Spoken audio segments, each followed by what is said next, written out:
Hey everybody, I am Bhavna and you are watching Bhavna education diary. इस video में मैं आपको इंग्लिश की प्रैक्टिस सेट कराऊंगी जो कि हमारे मॉड्यूल में भी आप इसे इंक्लूड कर सकते हैं और ये एंट्रेंस टेस्ट के अलावा बाकी कॉम्पिटिटिव एग्ज़ाम्स में भी पूछे जाते हैं, रेलवे या बाकी एसएससी जैसे, और हर एग्ज़ाम में इंग्लिश का जो सेक्शन है वो तो आता ही आता है। तो ये जो सेक्शन, ये वाला मॉड्यूल आपको एंट्रेंस टेस्ट के अलावा कॉम्पिटिटिव एग्ज़ाम्स में भी हेल्प करेगा। इस वीडियो में मैंने कुछ इंपॉर्टेंट इडियम्स को और फ्रेजेस को कवर किया है। इसके साथ ही मैंने कुछ यहाँ पे करेक्टली स्पेल्ड वर्ड जो काफ़ी पूछे जाते हैं उनको भी रखा है। तो वीडियो पूरा एंड तक देखना ना भूलिएगा and do subscribe my channel अगर आपने नहीं किया है तो। और ये आपके लिए जो है वीडियो में सबसे पहले मैंने आपको ये होमवर्क दे दिया है। आपको इसमें से करेक्ट स्पेल्ड वर्ड छांटने हैं और उनको कमेंट सेक्शन में बताना है। मैं आपको इनका सही आंसर इस वीडियो के नेक्स्ट पार्ट में बताऊंगी, तो आपको इसका सही आंसर ढूंढ के और कमेंट सेक्शन में मुझे बताना है। तो स्टार्ट करते हैं। हमारा जो फर्स्ट इडियम है, मैंने इसमें 10 इडियम्स को जो है वो सेंटेंस के फॉर्म में दिया है ताकि आपको समझने में आसानी हो, और बाकी के 15 को डायरेक्ट मैंने इडियम्स को ही लिखा है। सो फर्स्ट है, for his alleged involvement in espionage he is under a cloud these days. So under a cloud, यहाँ पे जब आप बादलों के अंदर हो, क्लाउड में हो, तो यहाँ पे इसका मतलब ये नहीं है कि आप सेफ हो। यहाँ पे इसका मतलब ये है कि आपके ऊपर बारिश भी हो सकती है, कुछ भी हो सकता है। तो ये तो ट्रिक है। बट अंडर अ क्लाउड का मतलब है अंडर सस्पिशियन, यानी अब आप किस में हो, शक के घेरे में हो। For his alleged involvement, sentence के साथ जब भी आप इडियम्स को करेंगे तो आपको बहुत आसानी होगी उसको याद करने में। तो इडियम्स को रट्टा मारने की बजाय उनको किसी ट्रिक या जनरली आप उन्हें समझें जिससे आपको वो अच्छे से याद हो जाए। तो under a cloud, under suspicion. Next है, who have appealed to him again and again, there is no use flogging a dead horse now.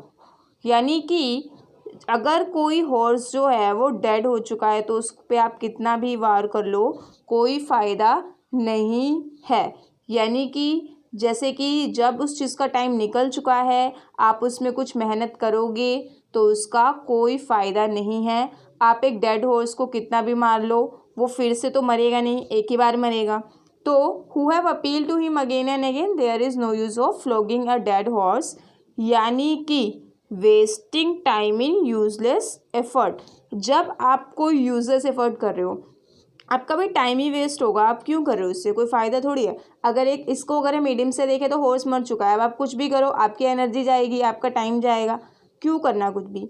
तो wasting time in useless effort. Next है, we should not look down upon the rich of the earth. तो इसका जो मतलब है, इसमें सबसे पहले इसका आंसर जो है regard with contempt. Regard with contempt जब इसका मतलब होता है कि आप क्या कर रहे हो, आपको उसका opinion in to think in opinion. Contempt, यहाँ पे कंटेम्प्ट टू कोर्ट भी आपने सुना होगा, जब उसकी हम अवमानना करते हैं या उसको नहीं मानते हैं। नेक्स्ट है, बिकॉज ऑफ हिज मिसबिहेवियर, उसके मिसबिहेवियर की वजह से ही is bound to face the music. भाई अब bound to face the music है तो म्यूज़िक में आपको गाने से रिलेटेड तो है नहीं, यहाँ पे जो क्या है, फेस द म्यूज़िक, इसको आप उल्टा कर दो, गेट रिप्रीमेंडेड। सो उसके मिसबिहेवियर की वजह से, यहाँ पे अगर आपको सेंटेंस नहीं है तो आप इसमें कंफ्यूज हो सकते हो कि फेस द म्यूज़िक अच्छी चीज़ होगी, बट जब आप इसको पूरा पढ़ेंगे तो आप इसमें देखेंगे कि option B is correct, get reprimanded. Next, the working of the factory was disrupted on the account of token strike by the workers. तो टोकन स्ट्राइक का मतलब क्या होता है, short strike held as a warning. आप इसको अगर देखोगे टोकन, मान लो आप इसको याद करने के, समझने के लिए भी कर सकते हो कि टोकन मिलता है किसी लिमिटेड टाइम के लिए, थोड़े टाइम के लिए। स्ट्राइक तो आपको पता ही है, इसीलिए short strike held as a warning. Next, by opposing his proposal, he fell foul of him. Fail fall of him, तो यहाँ पे क्या करते हैं, बाय अपोजिंग हिज प्रपोजल, आपने उसके प्रपोजल का विरोध किया, he fails fall of him, यहाँ पे अगर हम उसको हिम को देखें तो ट्रबल, इसका क्या मतलब हो गया फेल फॉल ऑफ हिम में कि आप किस में चले गए, गेट इनटू ट्रबल विथ, आपको उसके साथ आपको ट्रबल हो गई यहाँ पे, तो आपका करेक्ट ऑप्शन है ऑप्शन डी। तो फेल तो होना ही है यहाँ पे, गॉट इनटू ट्रबल। तो नेक्स्ट है those who work by fits and start, अगर फिट भी हो स्टार्ट भी हो सेल्डम शो गुड रिजल्ट, तो इसका क्या मतलब है कि जब आप फिट हो, आप स्टार्ट कर चुके हो, तो आप यहाँ पे रेगुलरली हो, रेयरली तो नहीं होगा, डिसइंटरेस्टेडली नहीं होगा, इरेगुलरली भी नहीं होगा, option D is correct, regularly. Next, he was all the sea, he was all the sea नहीं है, ये ऑल एट सी है, he was all at sea when he began his new job, जब उसने new job करनी शुरू की, all at सी, तो ये क्या होगा, ये सब पजल पे हो गया। आपको इसमें ये नहीं होना कि ये हैप्पी हो गया सैड हो गया, इसको आप ऐसे भी देख सकते हो कि जैसे सी है, समुंदर है, समुंदर पे आप बीच में हो, आपको किधर जाना है, आपको कुछ पता नहीं होता, कुछ डायरेक्शन का पता नहीं होता, इसीलिए आप क्या होते हो, पजल। तो puzzle at all at sea मतलब puzzle, option C is correct. The sweeping statement by the boss left the constituents workers disgusted, so the first option is rush statement, option B unpremeditated statement, option C thoughtless statement, option D generalise statement. तो यहाँ पे sweeping statement का क्या मतलब होता है कि आपने कुछ भी कह दिया, आपने कह दिया कुछ भी, और अब आपने कुछ भी सोचा ही नहीं, thoughtless statement, thoughtless statement, option C is correct. आप इसको इसका ध्यान रखना है, सेंटेंस आपकी हेल्प के लिए दिया है कि आप जो है सही ऑप्शन गेस कर सकें, बट ज़रूरी नहीं है एग्ज़ाम में आपको पूरा सेंटेंस दिया जाए, आपको खाली इडियम भी दिया जा सकता है, आपको ऑप्शन बताना होगा। Next, the failure of crops in successive years put the farmers in a tight corner, in a tight corner का मतलब क्या है, इसमें बहुत इजी है, इसको टाइट कॉर्नर, एक छोटा कॉर्नर, यानी कि आपकी सिचुएशन में हो टाइट कॉर्नर में, अगर आप उसको ऐसे ट्रिक से समझो, जब है तो आपको क्या होगी, सांस लेने में दिक्कत होगी, किसी भी चीज़ में प्रॉब्लम होगी, तो आप यहाँ पे क्या हो, एक डिफ़िकल्ट सिचुएशन में हो, इसीलिए option C is correct, in a difficult situation. The failure of crops in successive years put the farmers in a difficult situation. Next question, अब यहाँ से मैंने आपको सेंटेंस देने बंद कर दिए हैं। अब वाइल्ड गोस केस, इसका क्या मतलब होता है, इसका मतलब होता है futile search. Next, does not hold water, ये डज नॉट, ये वाटर को होल्ड नहीं कर रहा है, तो इसका क्या मतलब है भाई, ये मान लीजिए गिलास है, ये गिलास में पानी है, ये वाटर को होल्ड नहीं कर रहा, पानी निकल रहा है, इसका क्या मतलब है, आप गिलास में और पानी रखने से यकीन नहीं करोगे, ये पानी का एग्जाम्पल है, तो इसका करेक्ट ऑप्शन क्या है, कांट बी बिलीव। मैं आपको स्टोरी इसलिए बता रही हूँ जिससे आपको इस इडियम्स को करेक्ट ऑप्शन, इसको समझने में आसानी हो और आपको देखते ही इसको याद हो जाए। डज नॉट होल्ड वाटर मतलब कि can't be believe. Next, on the cuff, on the cuff का मतलब क्या होता है, on credit, on credit. Next, a white elephant, भाई ब्लैक एलिफेंट तो बहुत होते हैं, अब एक वाइट एलिफेंट है सारे ब्लैक एलिफेंट के बीच में, तो वो क्या होगा, वो बहुत ही ज़्यादा कॉस्टली और ट्रबलसम पोजीशन, इसका ऑप्शन सी है, costly and troublesome position. Next, fair and square, जो चीज़ फेयर है स्क्वायर भी है तो वो क्या होगी, fair and square is honest, option B is correct.